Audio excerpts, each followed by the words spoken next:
अरे बिंदु, आज घर में बहुत काम है। आज तुझे स्कूल जाने की जरूरत नहीं है। लेकिन दादी, आज तो स्कूल में मेरा टेस्ट है। अरे एक दिन स्कूल नहीं जाएगी तो ऐसी कौन सी तेरी कलेक्टर की पढ़ाई छूट जाएगी। वैसे भी मैं देख रही हूँ आजकल तो बड़ी ढीठ हो गई है। अपनी दादी की बातें सुनकर बिंदु नाराज हो जाती है। तभी उसकी माँ कहती है, अरे बिंदु, इतनी छोटी बात पे मुंह फुलाने की क्या जरूरत है। दादी बिल्कुल सही कह रही हैं। लड़कियों को तो घर के काम काज सीखना चाहिए। अरे बहू, रमेश के लाड़ प्यार ने इसे बिगाड़ रखा है। कम से कम तू तो मेरी बात समझती है। अच्छा, मेरी पूजा का समय हो गया है, मैं पूजा करने जा रही हूँ। इतना कहकर रमेश की माँ वहां से चली जाती है।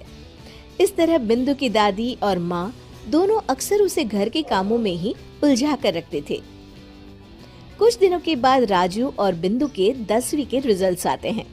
दोनों बच्चे दादी को अपना अपना रिपोर्ट कार्ड दिखाते हैं। शाबाश मेरे लाल, तू तो बड़े अच्छे नंबरों से पास हुआ है। तभी बिंदु कहती है, दादी मैं भी अच्छे नंबरों से पास हुई हूँ। रमेश की माँ बिंदु को अनदेखा करते हुए कहती है, हाँ हाँ ठीक है, अभी यहाँ खड़ी क्या कर रही है, सुन लिया मैंने। जाकर मेरे लिए चाय बना कर लिया। बिंदु उदास होकर चाय बनाने किचन में चली जाती है। तभी राजू कहता है, दादी मैं क्रिकेट के कोचिंग सेंटर में एडमिशन लेना चाहता हूँ। अरे वाह राजू बेटा, ये तो तूने बड़ी अच्छी बात कही। तू कल ही अपना एडमिशन करा ले, जितनी भी फीस होगी मैं दे दूंगी। अरे एक दिन मेरा पोता विराट कोहली बनेगा।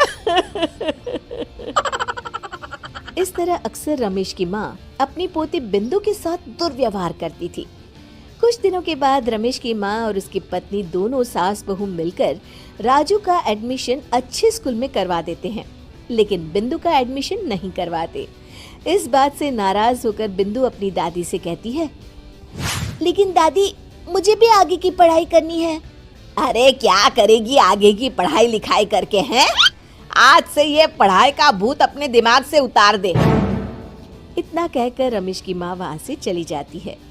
उस दिन के बाद से बिंदु की पढ़ाई हमेशा के लिए छूट जाती है और उसकी दादी उससे घर के सारे काम करवाना शुरू कर देती है। इस तरह उसका सारा दिन घर के कामों में ही बीत जाता था। कुछ दिन बीत जाते हैं और एक दिन रमेश छुट्टियों पर घर आता है। बिंदु को घर के काम करते हुए देख उससे कहता है, अरे बिंदु बेटा, तुम स्कूल नहीं गई? पिताजी, दादी ने मेरा एडमिशन कराने से मना कर दिया है। वे कहती हैं घर पे रहकर घर के काम करना सीख।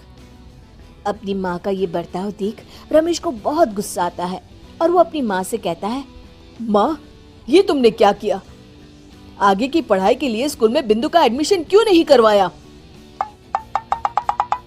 अरे बेटा, लड़की जात है, ज्यादा पढ़ लिख कर क्या करेगी?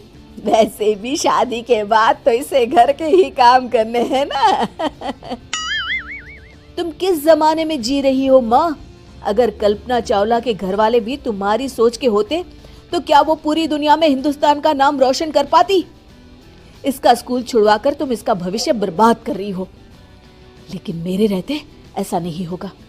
बिंदु बेटा, कल ही तुम्हारा एक अच्छे स्कूल में एडमिशन करा दूंगा। तुम जितना चाहे उतना पढ़ो। मेरे होते हुए तुम्हें किसी बात की चिंता करने की जरूरत नहीं है।